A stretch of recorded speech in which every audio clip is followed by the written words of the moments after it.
Disney, Mickey and Friends, The Three Musketeers. Starring Mickey Mouse, Donald Duck, Goofy, Clarabelle, Captain Pete, Minnie Mouse, Daisy Duck, Pluto. Once upon a time, there lived three young friends named Mickey, Donald, and Goofy. The friends dreamed of being like their greatest heroes, the Musketeers. The Musketeers were the strongest, bravest, cleverest soldiers in France, and they lived by these words, all for one and one for all. Mickey and his friends were willing to do anything to become Musketeers. They even worked at the Musketeers' headquarters. They hoped that Captain Pete, head of the Musketeers, would notice them. But Captain Pete had plans of his own, evil plans. Pete wanted to become king of France.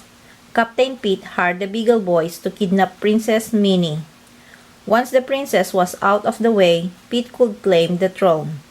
Princess Minnie was having tea with Lady Daisy one day. As she went out to the garden, the Beagle Boys pushed a safe off the balcony. They just missed the princess.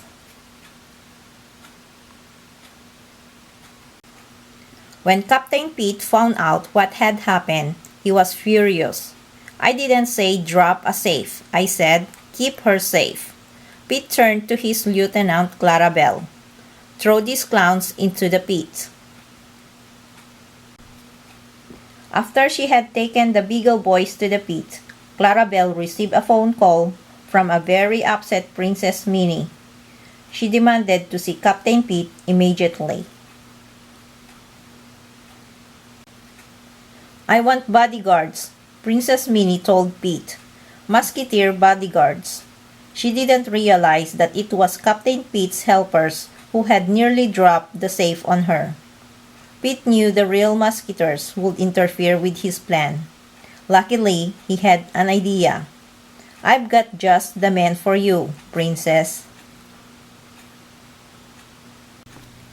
Pete marched out to the courtyard. "You three are going to be Musketeers," he told Mickey, Goofy, and Donald. They were delighted. Later that day, the three new Musketeers were escorting Princess Minnie and Lady Daisy on a trip through the countryside, but Captain Pete had sent the Beagle Boys after Minnie again. As the royal coach passed by their hiding place in a tree, the Beagle Boys jumped onto it. Mickey and Goofy were ready to fight, but Donald was scared and jumped into the coach. "Get back out there, you coward," Minnie scolded. Defeated by the Beagle Boys, all three of the Musketeers ended up in the mud. The Beagle Boys made their escape in the royal coach with Princess Minnie and Lady Daisy still inside. But Mickey wasn't ready to give up. "Pete made us Musketeers, remember? That means it's our job to save the princess." After a long walk, the Musketeers found the empty royal coach near a tower. But when Mickey tried to open the tower door, it was stuck. "Let me give it a try," Goofy said. He ran at the door as hard as he could. It swung open, and he raced inside. As Goofy ran up the stairs of the tower, he accidentally knocked things out the window. That gave him an idea. Goofy knocked the Beagle Boys out of the window too. Then he told Princess Minnie and Lady Daisy that he was there to rescue them. The three Musketeers took Princess Minnie and Lady Daisy back to the royal castle. As Goofy stood guard outside Princess Minnie's room, he saw Mickey's shadow. "Help me, Musketeer Goofy," a voice said. Goofy followed the shadow out of the palace, but it wasn't Mickey at all. Clarabelle had tricked Goofy. She quickly captured him. Meanwhile, the Beagle Boys had found Donald and Pluto. Pluto ran away, and Donald dived inside a suit of armor and hid. The Beagle Boys walked past Donald without even seeing him. Before long, Mickey found Donald inside the suit of armor. Donald told Mickey that he had heard the Beagle Boys talking about their boss, Captain Pete. Mickey was shocked. Pete was the bad guy. Mickey went to find Captain Pete, but Captain Pete found him first. He locked Mickey in a cage and carried him to a remote island prison. Pete chained Mickey to a wall deep in the prison dungeons. "Looks like this is the end of the line," Pete said. "My pals will be right behind us," Mickey replied. "Oh sure," Pete said. "Face it, you're on your own."